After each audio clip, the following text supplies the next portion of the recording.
Hello, welcome adventurers to the second episode of The Travel Log, a podcast which I, Stephen Hoffart, my pronouns are he, him, and Lily Lavin, pronouns are she, her. We'll be diving into the world of Faerun from the Dungeons & Dragons tabletop role-playing game. We'll go area by area, town by town, provide a background of canonical lore, as well as suggestions on what type of encounters you can run there and what type of character you could create whose background is based there. Last week, we dived into an overview of Turmish and Elegon, and today we're visiting the area around Elegon. More specifically, Nonthal, Ironcloak, Morningstar Hollow, Swordslake Creek, Jathrins Jump, and Centaur Bridge. This might sound like a lot to go through, but there are less established areas than Elegon. This is, for lack of a better term, side quest fodder. Lily? Yeah. What's your favorite side quest in an RPG game that you've played? Oh, I don't know. Skyrim's good because it's just all side quests. Oh, that's a hard one. I don't know. I don't know if it constitutes as a side quest, but probably, I guess it's not. It's kind of a main quest. The Baron quest in Witcher is a classic. I don't know. So you have to explain it to me. Oh, the Bloody Baron. It's like, I guess it's more like a main quest that's like a stepping stone to bigger quests where you're trying to get information from this guy, the Bloody Baron. And I mean, I don't want to spoil anything. I guess it's the first one of it's like the first good quest in the game, but got to find his wife and his daughter for him, and they ran off, and of course he's lying to you, and it turns out he was an abusive alcoholic piece of shit, and the daughter is joined with some witch hunters and refuses to go back, and the wife has since become like cursed by some hags and have been living in the forest doing their bidding, running like this weird little orphanage thing. And then it turns out on the night she ran away, she had a miscarriage, and the baby was just buried in no grave in the backyard without a name or anything, and so it's been coming out of its grave torturing people and doing nefarious stuff, and you have to deal with that by either killing it or turning it into a friendly spirit. It's pretty fun. I mean, it's widely considered an amazing quest, so. It sounds good. Yeah, it kind of sounds like one of the stories in like the early Witchers when it's more of just like a collection of short stories. I've never played the games. I've only read the books, but oh yeah, I could see how it would have good side quests because the first two books are pretty much all side quests. I mean, there's also just like a million of them everywhere. They're all fantastic. It's a great game. Same as Skyrim. What about you? Favorite side quest? Yeah. I think I might go with Skyrim because, I only played the side quest in Skyrim and never actually finished the main quest line of that one. I think if we're going to do Skyrim, I think I liked all of the, what are they called? All the like demon quests. All the ones that... Oh, yeah, the Daedric Princes. Yeah, I liked all the Daedric Princess quests. I think my favorite one was the one where you got drunk with the Daedric Prince in disguise. Oh, yeah. And you have to go back and figure out what the heck you've done. That was a good one. You like black out or whatever? Yeah, exactly. And you just go back, kind of backtrack, kind of like the Hangover. But yeah, that was a very fun one. Remember that one? Really enjoyed that one. I also just liked it too because it like threw me in an area of the map I had not been to yet. Yeah, you also go into his weird little realm, don't you? Exactly. Okay, I've gotta change my answer. Okay. The best side quest, I totally forgot about it. In Fallout 3, I don't remember any of the names, but in Fallout 3, there's that. Have you played Fallout 3? Oh yeah, I love Fallout 3. The Oasis quest with the tree, and there's all those cultists. Right. The cultists of the tree who are like worshiping the talking tree, and they think he's a god or whatever, and then you go talk to the tree, and he thinks they're all like fucking idiots and hates them, and he keeps asking them to kill him, but none of them will because they're like insane cultists for this tree. And so then he asks you to kill him, of course, and the cult is like, don't fucking do it. And you can either do it humanely or kill him with fire. Yeah, I think, like... Fantastic quest. Yeah, it's a very good quest. I think with, like, a good side quest and, like, Witcher, I feel like, even though I didn't play it, I've heard so much about it, really stakes their claim on, like, a good side quest is one that seems straightforward but gets more complicated as you go along. Yeah. Because you get into, like, the muck of morality or two sides to every story. But I think people maybe, in Cyberpunk, people maybe took that too far. And I think there is some just really good things that could happen from just straight hijinks like the one I talked about in Skyrim, as well as a good moral quandary. Yeah, I mean, The Witcher's also full of quests that are just like, go kill Wraith, come back. Kind of a digression there, but it's good. So this is all kind of side questy areas. Also, there are places that just don't really have lore. I'm going off this map from Vilhon's Reach, and there's names there, and there's circles and dots telling you to go there. No lore. There's tons of places like that on the map. There's tons of places. So yeah, we'll talk about that going forward. But first off, I was thinking we'll travel format. We'll go east. So there's a spot north and south of Alagon, about equal distance. So we'll go south first. Lily, have you heard about Oberiner well? I have not. Yeah, it's on there in the map. It's kind of a bit south of Alagon. No, nothing. Not even a book reference. Cannot find anything about it. Happens quite often. What do you think Oberiner's Well is, and why is it on there? I mean, is that all it says? It just says Oberiner's Well. It's about south. It's on the coast. It's on the. Yeah, I mean, I would do old dwarven stuff. Ooh, that's either a literal well, so it's like a big pond or destroyed, or it's metaphorical and it's a destroyed gold mine of Oberiner shield dwarf, you know? Yeah, and Oberiner's Well is closer than Alagon to the mountains, and it's near the water. I like that as maybe some sort of like dwarven post or ruins. Yeah, I like that. Dwarven ruins. Maybe you go there, you investigate, and Oberiner everyone thinks he's dead, but he's still living in his, cathedral of ruin. He's gone insane deep beneath the earth, and he thinks he's still this great dwarven gold mining king, but actually he's just this like white bearded freak. A seaside fortress. Yeah, okay, I like that. Wizards of the Coast, hit us up. We can write the first official lore of Oberiner's Well. Yo, the lore definitely exists. I have spent hours looking for lore and to no avail, and then finally, like 2 hours in, someone's like, oh yeah, 1981 this book came out. One guy made a PDF of it, and here it is. And it's like this terrible, hard to read font because it's like scanned in 1981 and then made into a PDF, and it like hurts your eyes to read. Fair. Yeah, any listeners know about Oberiner's Well, hit me up. I Googled it. I searched. I couldn't find anything on any of the Vilhon Reach or Sword Coast Adventure guides or anything, but maybe there's something there.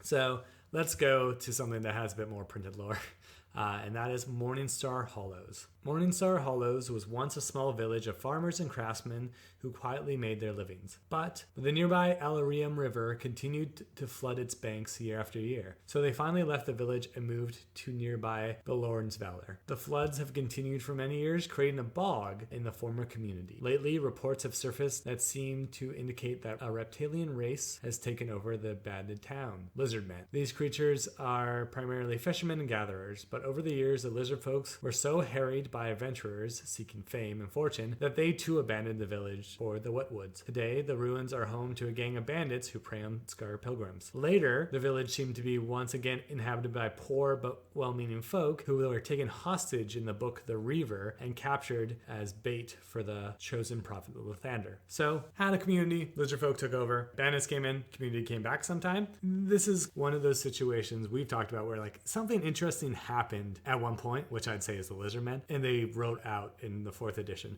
But why not bring back the lizardmen? Wait, so then people came back.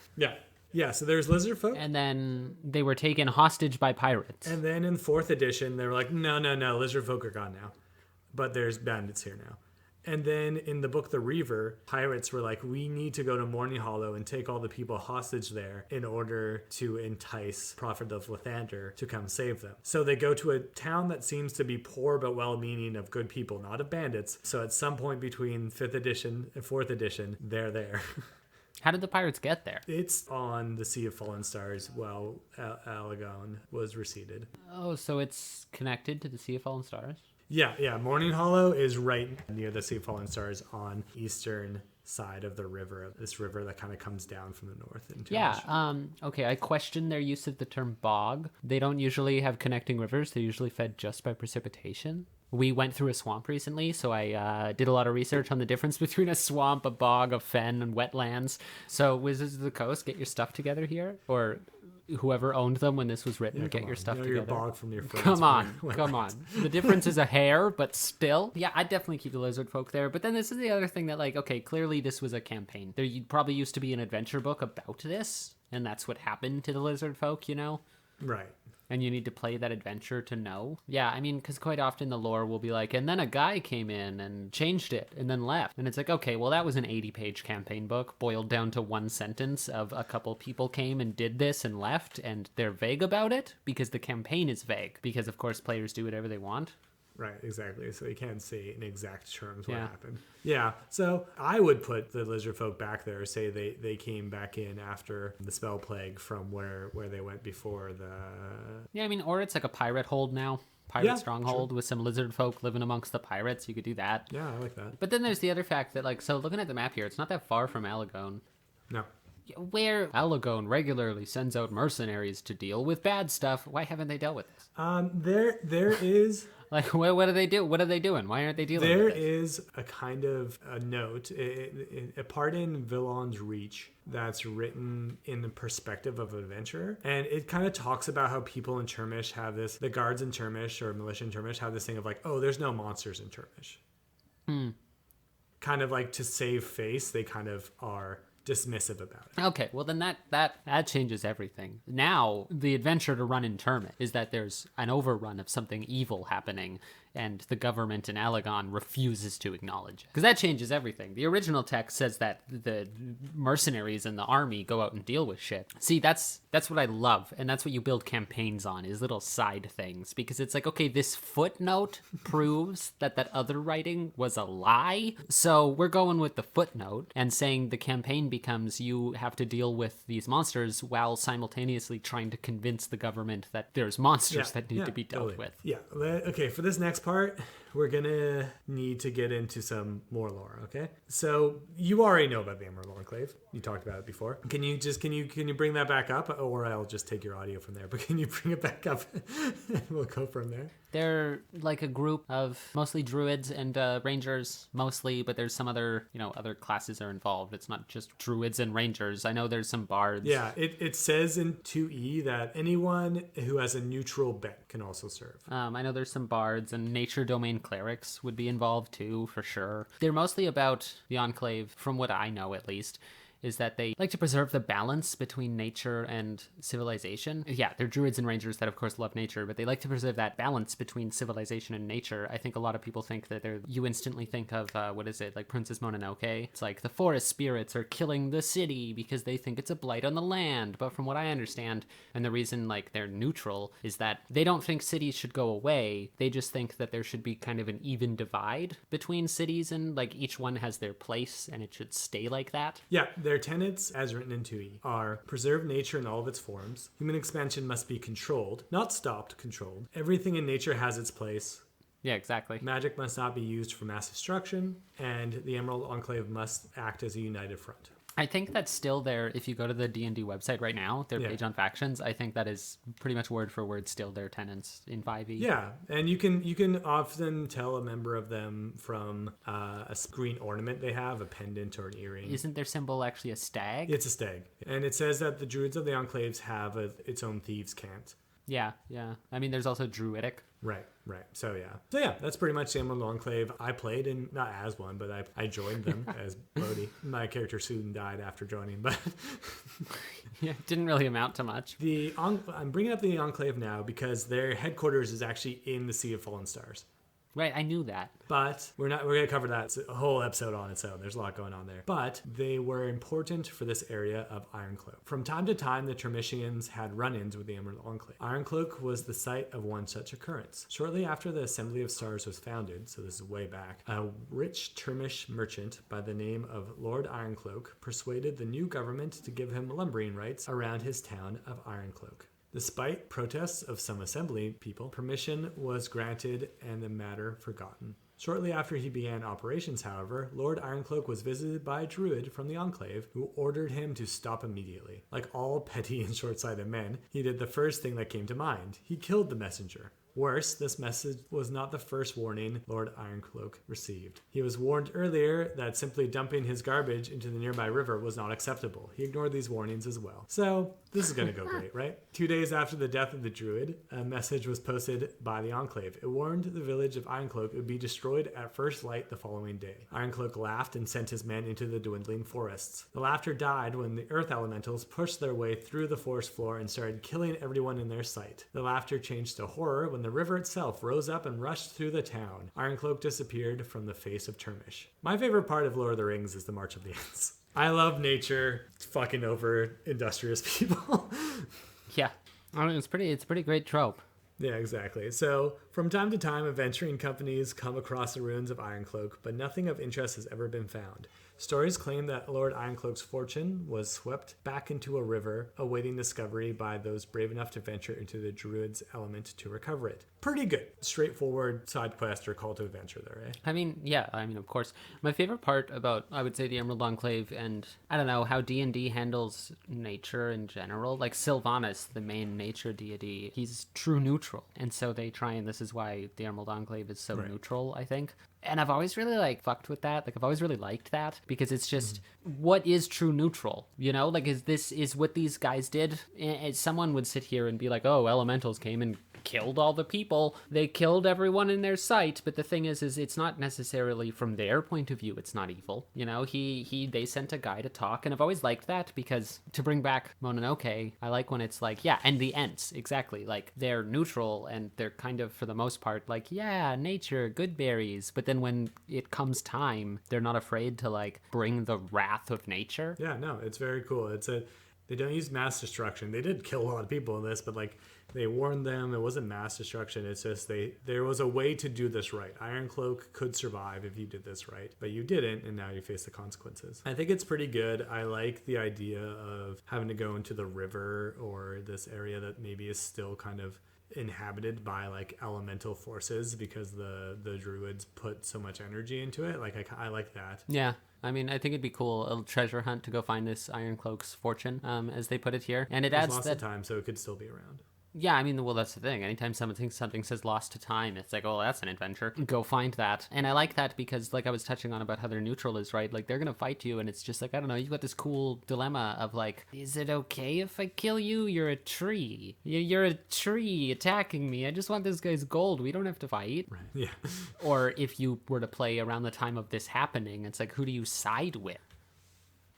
Next place that has lore and has in spades is Jathrins Jump. This town is one of many along the Smuggler's Road from Gildengale, serving as a stop-off point for all sorts of shady characters. It has been said that if you're on the run, you will find yourself at the jump before too long. Gildengale is a town we'll cover soon, probably next week. But so far you got my attention. It sounds kind of like a criminal Mos Eisley vibes. I don't know what Mos Eisley is, but from Star Wars. Yeah, from Star Wars, come on. Yeah. This backwoods settlement got its name from the execution of an outlaw who was thrown from the top of a cliff to the rocks far below. That, according to the locals, is why the person's gotta be smarter than your average Jathrin. Not enough towns are named after the killings that took place there. Yeah, I love that. And I love that he's kind of remembered as an idiot too.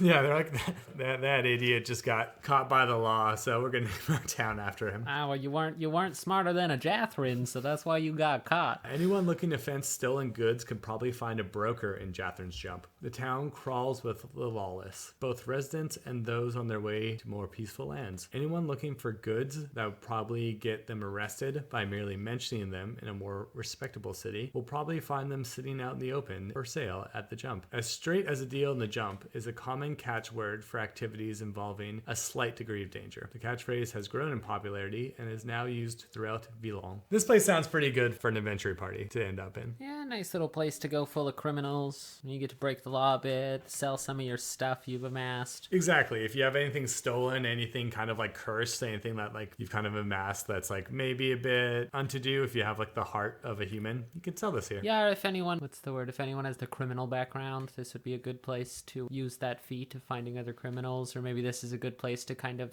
make a stopping point, make like a destination of, because you have the criminal background. Like the party's looking for information or something and you're in this area, you can be like, oh, well, because of your criminal background, you know of this place. And like it's not on the water, but the Sea of Falling Stars is huge pirate activity, so I'm guessing the place that is a bit more inland but a good place for fences, probably a good pirate place. I will say though that it seems so far, it sounds like a kind of place that you might want to visit, you might want to go through as a quest. I think it'd be harder to make a character who's from here currently. Like what kind of person would grow up in Jathrins Jump? Criminal, street urchin. Street urchin, like son, or like son, but like child of a criminal. Yeah, or I mean, you're a criminal yourself. I think that'd be good. I also love when places have catchphrases. Like, it'd be really great. Like, you're running around and you're always like, as straight as the deal in the jump. And people are like, what the heck are you talking about? Would be funny to be like someone who was more lawful, who had to grow up there, and you're just you found it so hard to grow up in this lawless place. Yeah, maybe your dad or your parents were, or you were an orphan or something, and you had relation to criminals, and that's why you grew up there, but you just hated it, and that's like the reason you became lawful. Yeah, exactly. You're like, no, things could be done better. Things should be done better. And then you go traveling. You're like, oh, things are done better in many places.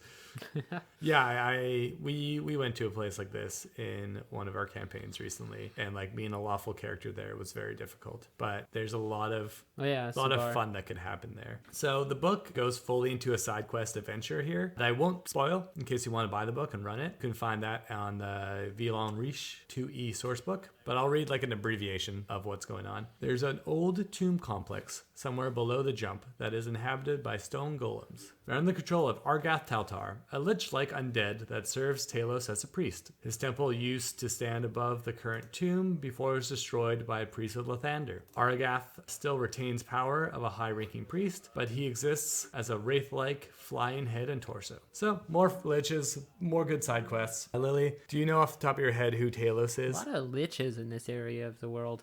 I know, a lot of liches. Talos, he's like the storm lord. I guess he's kind of like Thor. He's the god of storms. He's the god of lightning and thunder. Oh, and, interesting. Okay. He if I'm remembering correctly, I think it's Talos. So like you'd be like a tempest cleric. And he's chaotic evil, and he loves telling people to go bring destruction and pillage and plunder and just like fuck it. Right. And a lot of the people who follow Talos, because even he himself will just randomly destroy shit. Like he'll just one day wake up and be like, giant lightning bolt, that island's gone. So a lot of the people, I forget the exact phrase of it, but there's a common, not catchphrase, but like saying of Talos's worshippers, where they say to justify their like wanton destruction is just, we all just might die tomorrow randomly by Talos's wrath, so who cares? Right. Kind of carpe diem, but more out of fear. Yeah, exactly. Okay, interesting. Yeah. So Stormlord, kind of weird that stone golems are the kind of creature that you see around here. Like golems of a follower of the storms, it doesn't seem, I don't know, thematically to match up, but maybe they're like of a style, like statues, like animated statues. Yeah, I mean, I guess it makes sense if they're, animated statues. I don't know. Like a stone golem kind of fits as a guardian for anywhere, I think. It is also reported by travelers that the ghost of Jathrin can be seen at the spot of the cliff which he was thrown. He is not hostile and will hide from large parties. More ghosts, more undead in this abandoned town. Yeah, it's pretty cool. Liches are always scary. You could get a little quest there where you help Jathrin pass on to the afterlife, stop being a ghost. Right, to like kind of find his unfinished business or figure out what he was killed for and try to save his soul or whatever. Yeah, I mean, this is like kind of a perfunctory town. Like it's a good place. Like it's a good thing to have in the area if you need it, you really need it, or if you kind of want that lawless town, good to have there. Nice little stopover. Yeah, stopover. Yeah, I don't see like main quest happening here, but I mean, unless it's getting unruly, maybe the lich is getting too big for his britches or something. Right. Ooh, I was gonna say, or like, if you're trying to get safe passage across the Sea of Falling Stars, maybe you go there and trying to make offering to the god of storm to like make good with him, and that's where you come across this lich who's being a bit of a weirdo back in his old temple. Yeah, true. It's rare that I mean, they always say wizards and clerics can both become liches. I always like when we encounter a lich that's religious. Yeah, a religious lich is something that, because like it's through like great arcane power you become a lich, right? Yeah. And so the lore always says that like a powerful wizard or cleric are the two that can become liches. But like, how often do you encounter a cleric lich? They're always wizards. Yeah, that's true. Yeah, I like that. It could be maybe like it just means like this was obviously a very devout or very strong follower of the god for them to become lich after. Lily, here's a place on the map that we can talk about. It's called Swordslake Creek. It is near the mountains of Alorium and the Alorium River. It's called Swordslake Creek. It could just be a creek. It could just be a small body of water. But let's try to expand on it. What do you think is that Swordslake Creek? Is there nothing written about it? Nothing. I don't know. It's just a creek. It's nice. It's just a creek? There's an old sword. There's an old sword stuck in a tree, and people use it like a wishing well. Nice. Okay, I can go for that. I'm going to posit that this was where there's the Iron Fang Keep up in the mountains of Alorium. I'm going to posit that this is where a great battle happened between the dwarves and the humans. And this is where they like, the king of the humans fighting the dwarves put his sword down and it's like, no father, you're coming, no father. Oh yeah, you could say that. That would make sense. Yeah, that's what I'm going to say for Swordslake Creek. Maybe there's some ghosts there then. It's haunted.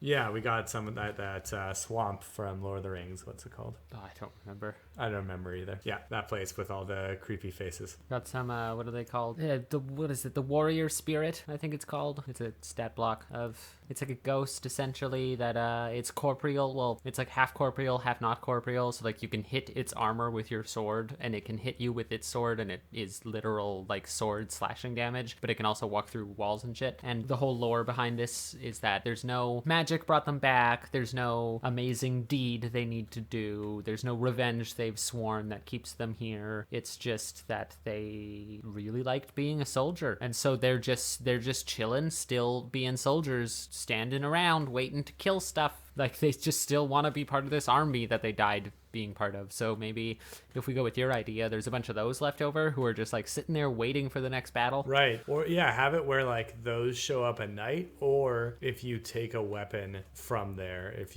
you find a weapon, you take it from there, then they will all show up and fight you like you're a new combatant in the war. Yeah, that could be cool too. Maybe it's like the legend is that if you draw a weapon, these warrior spirits appear. You don't have to take one off the ground. Like, just if you draw one of your weapons, a warrior spirit appears, and you have to go to this place to get something for a quest. And while you're there, you get attacked by something like wolves or something. And so the kind of deal here is, can you overcome this combat encounter without drawing your weapons? Oh. And then it kind of becomes like, what constitutes a weapon, you know? Like, I'm going to use my net to catch the wolf. Maybe I have, a vial of poison. Does that count as a weapon? Right, yeah. Do lower, like, it could be a lower CR fight, but you're having to deal with this restriction. That could be pretty huge if you have a bunch of fighters and barbarians, so. Yeah, exactly. Win the fight by grappling, and then, one of you accidentally draws a sword, and bam, you got to fight a bunch of spirits. Yeah, I like that. There's Swordslake Creek. Publish it in the book Wizards of the Coast. Get at us. All right. So next on, we're doing Centaur's Bridge. Is just south of Nonthal. It's, by looks of the map, is an actual bridge. This town is named for the stone bridge located nearby that traverses a large pond. Located within the dancing forest, it is surrounded by a thick white mist that seems to be ever present. Centaur Bridge is also referred to as Stone Village due to the stone construction of its homes. Creepers and green moss cover most of these homes. Wooden constructions rot so quickly that they are totally unused within Centaur Bridge. So this kind of sounds like BC. Yeah, a little bit. Also, I don't know what map you're looking at, but the map I'm looking at, the only one I could find that had Swordslake Creek and stuff, there is no indication of trees around Centaur Bridge in the slightest on this map. That's what I'm saying. Why is there a bridge there? There doesn't seem to be a body of water. Now it says a large pond, so I guess okay. But like, yeah, it doesn't seem. It's just on a road. Yeah.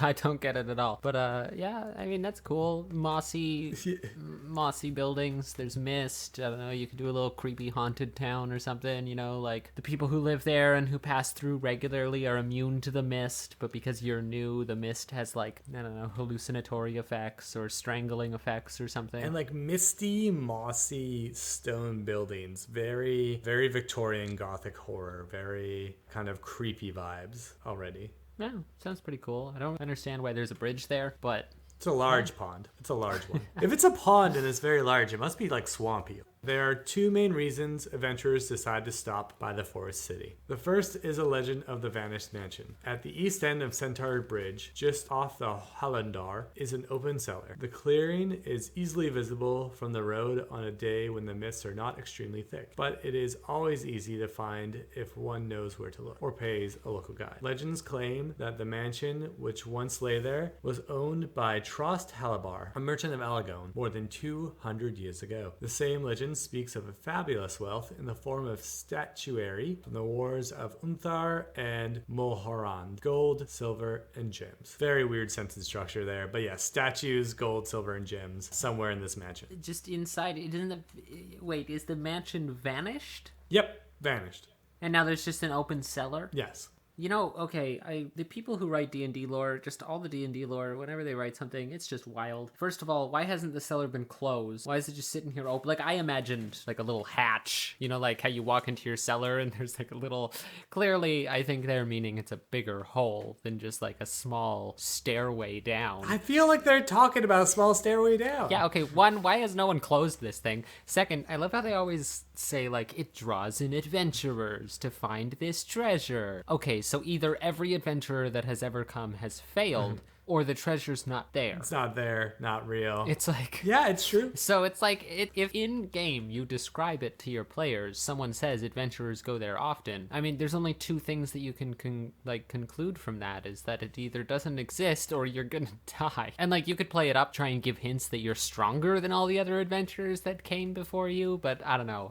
I always find that the funniest, like the wildest thing they write in the lore is these places that are magnets for adventurers. Well, I get it that like my party, because it's my world and my canon, is the specialist one, but it's just incongruent because it's like, if it's that popular, you're telling me that like one guy wasn't able to do it. The fact that it's very noticeable from the road, it's like, okay, because this is a main road to Alagon that you're on. A lot of people have seen it, so I'm guessing it's there as like a, don't miss this one, guys, it's right there. Yeah, why would someone not cover it up? Why would they just not build something over it? Seems weird. Why hasn't the treasure been found yet? I know. If I happened to run something by this and I wanted you guys to investigate this, I would probably run it like a tourist attraction. So like, there is no actual treasure. There maybe the whole lore around it is made up, and this guy, this like, you know, snake oil salesman is selling the idea of an adventure to this place to adventurers, and it's all just made up. And maybe he's killing them, maybe he's not. That is up to you how you want to spin it, but ultimately this corrupt guy, you know, is like, come to the spot, pay me 2 gold and I'll lead you to the place where you can find treasure. And then you...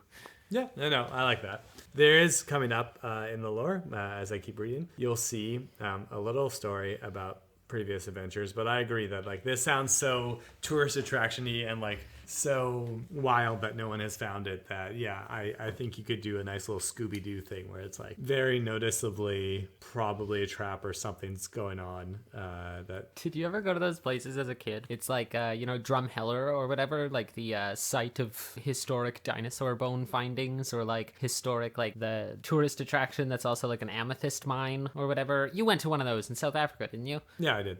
You know, and they like bring you in and they go like, okay, here you go. Whatever you can find, you can take home. But they like perfectly position you so you only ever find one bone or one piece of gem that they have placed. Like, it's clearly fabricated to make you feel like you're digging up Like dinosaurs. you're finding it. Yeah, like it's just like a little attraction for kids to feel like they're, or, you know, like a little campy thing to make it feel like you're actually a miner or an archaeologist. Oh, maybe it's like that'd that. be Like it's so good. It's just kind of like this little condescending adventure, like where this guy like holds your hand through it and is like, you can take what you can carry, but you're only able to find like one shitty little, you know, tiger's eye or something. Well, he's like, watch out for the monsters, and it's like a basset hound painted purple to look like a blink dog. Like, Yeah, oh, exactly. no. You like maybe meet some other people that didn't realize, like you meet like a halfling somewhere and he's like, oh, the adventures I've been on, I went into the cellar. I forget what the place is called, but he's like, I went into the cellar at this place and I found a ruby the size of my fist and I smote that hellhound that was there. And you've already been there and you're like, yeah, dude, you went to an attraction for children. I like that a lot, actually. Everyone thinks he's like some great adventurer because he thinks it actually happened, when in reality he's just like, Bill who went on vacation. Yeah, it's the one cool thing he did. It's like people who talk about Las Vegas like it's the most amazing place it's ever been. And it's like, Yeah. no offense to people from Las Vegas listening. It's a nice town. Although the mansion itself is gone, consumed in either an unrecorded fire or an equally unheard of magical conflagration, the vaults below the mansion remain. From time to time, adventuring companies used to descend into its depths to unearth these treasures. 4 years ago, the Company of the Shining Stars arranged for a financial backer from Sembia to back their search of the mansion's vaults. That same company is also blamed for disturbing the great evil that consumed all but the party's rogue, Emmanuel Forster.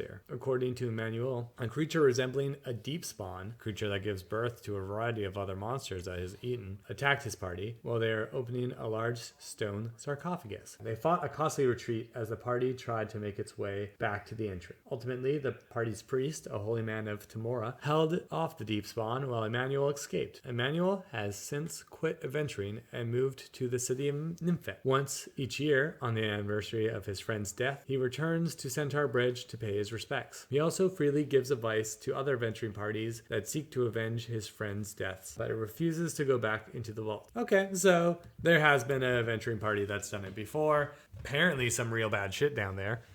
Okay, also, so it's less of a cellar and more of like a dungeon complex. Yeah, okay. Like when they were saying cellar, we were like, it's a door. Like I like our take, and I'm down for that. But yeah, no, it sounds like it's like some crazy underground mansion type I thought it was just some guy's basement.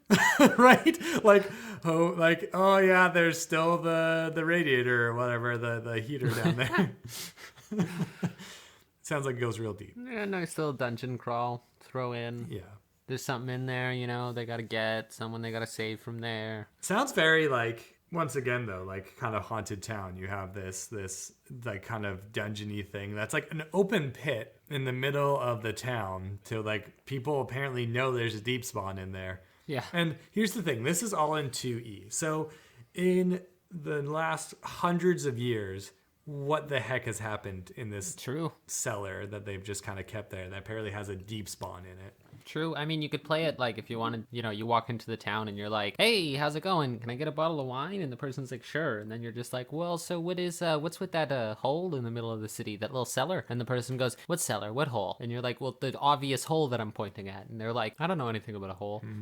And then you go to the other store, another person, and you're just like, can you tell me about the hole? And they're like, what hole? I've never seen a hole in the center of the city. And everyone just pretends it doesn't exist or something. And it turns out, the deep spawn has them all in some sort of trance. He's like feeding off their psychic energy or something. Oh yeah, like to not notice it. You could play it like that.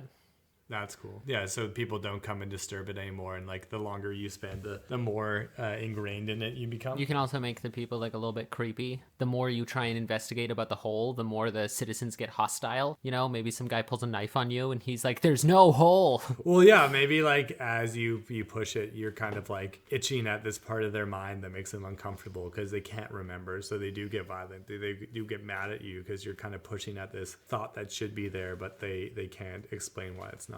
That's I like that a lot. Like this just screams like horror town to me, which once again, very weird that it's in the middle of it's on your way to like on the main route. Yeah, it's like main road. It looks like this is a main road. Yeah. It's just like what? Yeah, there's a creepy horror town on the main road. I feel like if you're ever on a caravan or traveling through Termish, they'll be like, yeah, so to get to Alagon, you gotta go through Centaur's Bridge. Like, make sure you eat and use the bathroom before you enter. You don't go in there. It's creepy. It's a creepy place. On your left, ladies and gentlemen, is the hole in the middle of the ground that leads to a haunted cellar. There was one rogue who survived. You can find him full of PTSD and emotional scars in this town if you want to ask more about it. Supposedly there's a deep spawn. We'll be making a quick stop for about 2 minutes. Anyone who wants to go assuredly to their death may step off here. He was like, yeah, I don't want to stop there. I think I'm good. I don't. The second local feature, well, maybe the second one will be like, oh yeah, that's why you go here. The second local feature of great interest to adventurers is the Sylvan Geyser. It's been a local attraction for years, and many travelers stop to admire it today. Each hour, the geyser sends a blast of scalding water skyward. Where is this geyser? Is it near the pond? Is that why there's a pond? Because there's fucking water, hot water that shoots up every so often. The geyser is also a holy place for those who want to worship Eldath, and many priests of that faith stop by to spend the day or two admiring the show of their goddess. The reason for the sudden rise of interest in the geyser has a more solid base than religious, however. Treasure, gold, gems, and magical items have lately been spewing out of the Sylvan Geyser. From time to time, once every 2 or 3 weeks, the geyser launches a foreign object skyward. Magical rings, gold pieces, platinum pieces, and even a few gems have been seen in the spout of water. This has led to speculation that another treasure vault lies below the geyser. Magical sight, just so many treasure vaults. Padding Centaur Bridge, you won't believe how many magical vaults live in this baby. Yeah. It's like, ladies and gentlemen, we've arrived in Centaur's Bridge. We've arrived in Centaur's Bridge. Here is the beautiful, shimmering geyser of riches next to the murder hole. Which one do you want? Obviously, the murder hole leads to underneath the geyser. I'm thinking and all so, of this right? stuff is coming from under the murder hole. Well, I mean, that's what I would do. That's the natural conclusion, I think. Magical sight into the geyser has been blocked, and the use of divination magic is likewise yielded no results. A wizard who can cast Wraith Form, yeah, that's a spell that still exists, in an effort to explore the geyser, found his leg quite solid and stuck in the geyser's mouth. The next eruption freed him, but he is seriously burned from the eruption. What lies at the heart of the geyser continues to cause rampant speculation. Most believe that it has something to do with the vanished mansion. Many believe that what lies below the town should be left alone. Okay, so yeah, they're connected, probably. Yep, and people go, we don't talk about the murder hole. Have you seen our geyser? Have you seen our Okay. It's like, yeah, okay, I've seen the geyser, but what's the deal? The rolling fields of Ireland. All right, well, I've seen the geyser, but what's the deal with that hole there? Hole? There's no hole. Have you seen our geyser? Yes, okay, look, I've seen the geyser. I got a nice ring from it. I'm done with the geyser. I want to ask about that hole over there. There ain't no hole. Have you seen our geyser? That's just everyone in the town. Okay. I'm gonna pitch this to you right now. This, once again, 2E, nothing about it in 4E. In 5E, this town had a boom. It had just this huge boom in travel and population and people coming to it because they had a magical geyser that was shooting out gold and magic rings and everything. And now the geyser doesn't. It's been 100 years. They're done. It is done with magical items and gold pieces and everything. So you come to this town that you've heard is kind of like a little out of the way, a little nothing town, but you've heard about this under the mansion vault. And you see the town's actually doing pretty good. There looks like there's some old money around here. There looks like there's some nice houses around here. And you want to go into the mansion hole to go see what's up. And it's nothing now. It is like you don't know about it, but it's like there's nothing left. It's all been spewed out of this geyser. Yeah, maybe they're all desperately trying to get you to make the geyser work again. And like it's a quest that you can't complete. Though once again, this could also go back to your suggestion of it being kind of like a tourist trap where like now they still want you to go down the fake murder hole because like now the murder hole is not so murderous and there's no treasure there. So it's like kind of a place that had its like magical things happen way back when, but now it's like, it's really Yeah, now there's just a guy underneath the geyser hole and he's got like bellows and a big thing of water. And every now and again, he just shoots water up. It does sound like the geyser has an anti-magic field, though. No, you gotta, yeah, but it's all long gone now. Now it's just like one cleric under there casting create water. An Eldathian cleric, Straight like, up. It's still cool. You come down and he's just like, don't look at me! When you find him underground, get out! Don't tell anyone I live like this. And you're like, okay, this quest is a bust. Let's leave. Because it's a main road. There's a main road that goes through here. Yeah.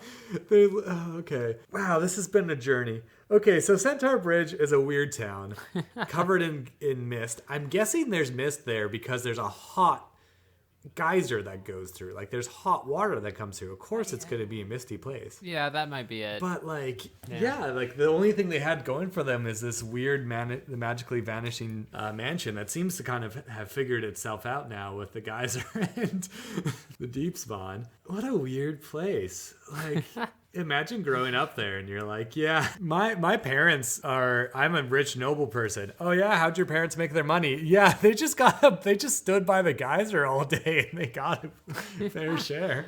They just got really lucky. How'd you make your wealth? Oh, I made my wealth off art trading and diamond mining. What about you? Oh, I'm that geyser money. Geyser money. I got that. We've got that old geyser wealth. Anti-magic field on the geyser. What if you need an anti-magic field? What if your party really needs, like, get some magical effect off something, remove scrying from something? So you gotta throw it in the geyser. You gotta get this geyser going so you can get the magic off this. What a weird place. It's a very weird place. I am not like, so it's not in the Forgotten Realms guide in 4E. It's only referenced in the Vilhon Reach book in 2E, as well as Centaur Bridge is an actual place in St. Petersburg, Russia. But it's not mentioned at all. So it obviously, I feel like if it's not mentioned in the 4E one, and it's not been written about yet in 5e, it must have been a place that kind of just, its heyday is done. I really like your suggestion of this like chintzy tourist trap. Like if you've ever been to a town that used to be kind of like a tourist town, like, or even ones that still are, they have this kind of like weird desperation feel to them of like, it's past its heyday. Who knows what its heyday was, but it's past it. Yeah, it's like like a suede jacket ruined by the rain, but they're still trying to sell it as like the nicest coat ever. Yeah, exactly. Yeah, it's just like a very weird feeling to this place that like you go through it, there's a bridge on the road over a pond. I'm guessing the geyser's coming out of the pond. They're all like, look how great our Ferris wheel is. And it's like, we've seen 1,000 Ferris wheels. Yeah, but you don't understand. This was the first one in the country. And it's like, well, that's good for you back then. Yeah, like now, what are you doing for me now? Exactly. It's like now it's not even a good one by today's standards. Maybe the pond is like a nice, maybe because they have a geyser, they have a hot geyser. Maybe they have a nice little bathhouse going on now. Maybe it's a nice place to take a bath on your trip over. Maybe. The Lake of Drifting Stars. It's on the map. No lore I can find about it. It's mentioned as a popular rendezvous spot in the Festival of the Moon that we covered the other episode. Oh, the Fuck Festival. The Fuck Festival. So Lake of Drifting Stars, very placid lake, very like easy to see a reflection of the sky. Is that what do you think it is? Or I mean, either it's an eerily reflective pond, looks like a mirror on top when it's still, or it looks like there are stars in it. Maybe I think both those ideas are kind of cool. Maybe like it's so still and the mirror effect on it is so intense that it's kind of surreal to look at. And then when you drop a rock in it and send ripples out, is there lore written about it? No, nothing. Maybe when you drop ripples in it, the perfect reflection becomes warped and scary. So like while looking in it, you see your reflection, and then like, the paladin drops a rock in the water and you see yourself, but like twisted and undead and old. Okay, yeah, that could be cool. That'd be kind of cool. Like it's beautiful until there's ripples. Or maybe, there's stars in it. Like it looks like the night sky itself, not a reflection. And there's like shooting stars or drifting stars as it's called, and either creature under there with bioluminescence using that to lure people in to eat them, or there's little pixies playing pranks. When you drink the water and you're all of a sudden under the effect of hallucinatory terrain or under the effect of enemies abound, Right. And the pixies are just having a good old laugh. Yeah, I like that. And on top of that, on top of their little prank to do with the water, the pixies also get to have some voyeurism going on during the Festival of the Moon, right? Yeah. So, like, really, it's a win-win for them. Well, like, yeah, and you have this Festival of the Moon. You have this, apparently, the dancing forest nearby, which isn't on the map, but it's mentioned in the Centaur Bridge. This kind of sounds almost very, very fairy-like, very, very fae-like around this part, the dancing forest in the Lake of Drifting Stars. So like maybe this isn't a portal to the Feywild, but it's got that feeling to it. It's got that edge to It's like it. Fey touched. I mean, if you want to tie everything together, then the Lake of Stars turns out that what did they call they call it the Sylvan Spire, the Sylvan Geyser, or whatever. Sylvan Geyser. Yeah, I was expecting it to be Fey stuff. You get to the Lake of Drifting Stars, all interconnected, and it's actually just a bunch of satyrs and fairies having a go at people for 300 years. Yeah, they don't understand that this. Oh, maybe the mansion got portaled up into The Feywild? The Feywild. They found the gold and treasure and gems, and the Fey, being like not understanding wealth systems, are like, oh yeah, whatever, this is funny, and threw it into the geyser. Yeah, maybe they made the geyser. I don't know, just some Fey. You could tie this all together. Yeah, some Fey nonsense. Maybe that rogue and his party that went underneath. What was it called? Aberration thing under there? Deep Swan. Yeah, maybe there was no deep spawn. Maybe it was just an illusion created by the pixies. Maybe they polymorphed themselves into something. The rogue ran away. The rest of the party got killed by the pixies because they were like, oh no, these people are going to figure out our prank. And then, because pixies don't have a completely different, Fey creatures have a completely different understanding of morality. Once you figure this out, you're like, yo, you guys are evil. You killed those adventurers. The Fey creatures are like, no, they were about to ruin our prank, which is a capital offense. And we're like, no, it's not. And they're like, excuse me? In the shimmering forest of the moon, controlled by the Mab, the Winter Queen, ruining any kind of prank or magic trick is punishable by death. So actually, we are lawful good. And we're like, you don't understand. And then they go, also, you wore green on a Wednesday, which means I have to polymorph you into a pig for 8 hours. And you're just like, what is this nonsense? Perfect. We mashed it all together. We've fixed the confusion of the Centaur Bridge and the Lake of Drifting Stars. And let's finish off today's episode with a charming little village with nothing weird happening in it at all. The smell of manure mixes with that of slaughterhouses and tanneries to provide an unforgettable odoriferous experience for visitors to this small town. Still, like other places within Vilhon, the lure of gold draws a curious to its streets and in. What's the deal with gold? That's just coming up now. This place like it's because like Vilhon Reach, I think, kind of a through line they're trying to build here of the Vilhon Reach is like it's a very wealthy nation through trade and commerce. So I think that's maybe why the lure of gold. Isn't it a region? Is it a nation? Yeah, Vilhon is a region. So Termish is one nation within the Vilhon. Chandash. Yeah, maybe there is gold. I'm gonna look it up. It's like an inlet here. Either way, a charming little village that has nothing weird happening in it at all is a freaking lie. That sentence is never truthful, ever. Vilhon Reach gold. There's a place called the Golden Plains, but no, there's not something particular about gold here, but I guess like... adventurers be adventuring. Yeah, maybe. Hey, newsflash, adventurers want money. Nonthal was named after a local wizard who set up shop in the small town more than 100 years ago. He built a small cottage behind a local inn. And the wizard lived quietly there, and nothing strange happened because this is a normal town. He set up signs warning people to leave him alone, and then disappeared. His house was ransacked after his presumed death, and directions were found to a place called Nonthal's Hold. The path to the hold is well known to all the town's residents. It is a sunken path behind the Three Trees Inn. The entire inn has been rebuilt in the intervening years to give a grand view of the lane for the patrons so that they can watch and bet on the fate of adventurers as they traverse the dangerous path. Every third step or so of the path is littered with magical traps that open up gates to other Faerun locales. Anyone walking along the path when one of these gates is opened is sucked through them to the other side. This, I don't know if that was clear enough, but there's these gates, you walk through them, and you might end up in Marsember. You might end up in the Frozen Rhyme. Yeah, it's like there's a list in the DM's guide about where you end up. Yeah, I mean, I think that's super interesting. I feel like it's kind of like a yawning portal situation, the giant well to the Undermountain, and it's, right. I don't want you guys to do this, but you're going to hear about this and immediately be like, we've got to do this, and then just derail the whole campaign. Well, yeah, like you're gonna be like going through that town, just passing through, and then you'll mention this like one path, and your group will be like, "Oh, this is the main quest, right? Like we have to do this." And you're like, "No, please, God, don't." you'll end up somewhere so far away. Please, for the love of God. Even if it's not the players, they'll just want to do it. But also, this is one of those things that is kind of a holdover from earlier generations, earlier editions, because so 3.5 had just a heck ton of portals everywhere. There were portals to and from pretty much everywhere in the world. right.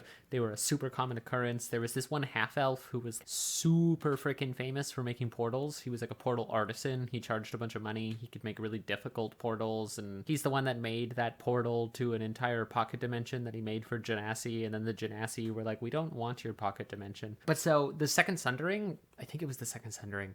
No, the Spell Plague closed them all. Most of them. Not all of them, but most of them. There's pretty much none left. There's one in, not Marsember, but what's the town right next to Marsember? Suzail, the Oh, okay.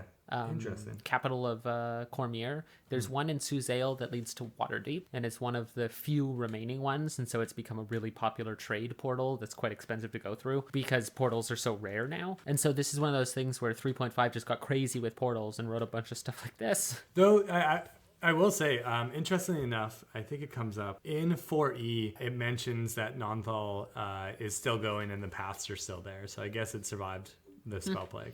Yeah, I mean, you can also just completely disregard that. True. You can just be like, no, there's still a bunch of portals in my campaign. So there's a whole side quest you can do that kind of tells you about how you defeat the portals, what the key to it is. Once again, Vilhon's Reach on DM's Guild, if you're interested. Moving on with the lore. Meanwhile, the Three Trees Inn is actually the center of activity for the town. So many adventurers come through the place and try out the path that there's normally entertainment there each week just in path watching. Nonthal is comprised primarily of humans, half-elves, gnomes. The gnomes especially take a great delight in watching people go down the path. A few of these gnomes are illusionists as well and delight in making sparkling lights, loud noises, or any other distraction they can think of. Of course they would. They just want people to fall into a portal. Exactly, to mess up and like to get it wrong. As I mentioned, 4E mentions that the path is still there, and Nonthal became the most peaceful city during the spell plague. So Nonthal is doing pretty dang good as a 5E. It might be the Second Sundering between 4E and 5E. I can't remember if it was the Spell Plague or the Second Sundering that closed all the portals. We should look into it. But these are magical traps that are portals, so I don't know. I honestly, I would probably keep it around. So yeah, I mean, I think it's hilarious. I would definitely keep it regardless of what the lore says. Or it is gone. The portal traps are gone. The sigils are still there. There's just no one in the town that can fix it. So you fix the path. okay, So, whatever happened, the Second Sundering, the Spell Plague, or whatever, let's say the Second Sundering, because it just happened in 5e, right? You come through this town, and everyone, especially the gnomes, are all especially the gnomes, because they live so long, right? Yeah. They're all annoyed that their only source of entertainment is gone, and, half the city population is left, and the owner of the tavern is like, hey, maybe you guys look pretty tough. One of you's a wizard. Maybe you can fix up this little path that we had that was pretty dangerous, but we liked it, and then you got to investigate the wizard's old house. Maybe you go down the path to what was it, Nonthal's Hold, and figure out a way to reopen it. that could be really cool. That could be pretty cool. Once you reopen it, they're like, yay, you did it. And before they can give you your reward, you fall through a portal. You go straight through. Yeah, you activate one of the magical traps by mistake. Because that's the thing, is the hold isn't at the end of the path. The path is there and you can see it. I guess it is the last portal if you survive all the other ones. It was what I'm reading. I'm not. I mean, entirely either sure. way, I think that would be a fun quest, reactivating this path. I think it'd be fun to have it you're looking for. Would this be fun or annoying? Just you were looking for a MacGuffin or some sort of item from someone you knew who was going through Nonthal, and then you found out that they went through the portal. Oh yeah, then it'd be really hard to find them. Yeah, you'd have to figure out which one they went through, and you'd have to kind of that could be fun. go around and talk to the patrons who were watching and trying to jog their memory about that day. Yeah, that could be pretty fun too. Yeah, and characters from Nonthal, a bit more difficult. You can make a nice gnome from here, but yeah, which I guess maybe someone who's been inspired by this, or a bit more of a trickster who was from here. Yes, someone who fell through a portal by mistake. Oh yeah. Left drunk, fell through the portal, lost in another side of the world without any of your belongings. That kind of just, you literally fall into the adventuring life. That is actually pretty good. Yeah, and you're just trying to get back to Nonthal because you fell through a portal. Yeah, exactly. Oh, that's fun. Yeah, I kind of like that accidental adventure. Or you're a kid and classic 80s horror movie trope. You're chasing after your toy or your whatever, and then you trip over and through a portal. Yeah, exactly. If you're a gnome, you don't even have to be a kid. Right. You chase after your little your little trinket you made. Well, adventurers, that's it for our journey today. Time to unroll your bedrolls and cast your tiny huts. Our Twitter page is at D&D Travelogue. I'll be asking for your adventures you and your past campaigns have gone to in the area we covered. This week will be Nonthal, so please tweet us at D&D Travelogue or Nonthal Adventure. I was going for non-lethal adventure, and now that I'm reading Nonthal Adventure, it's not as good of a pun as I expected. Just tweet at D&D Travelogue. And I'll select stories to tell at the top of next episode. Next episode, we'll be continuing Gildengale and talk about a whole smack, like a huge amount of little dots on this map that have no lore, and we'll just rapid fire tell you about what could be there, because I don't know. Thank you, Lily, for joining me. Yeah. Thank you for the amazing cover art. Yeah. And thank Blood and Dust for the theme music around the fire. You can find them on Bandcamp.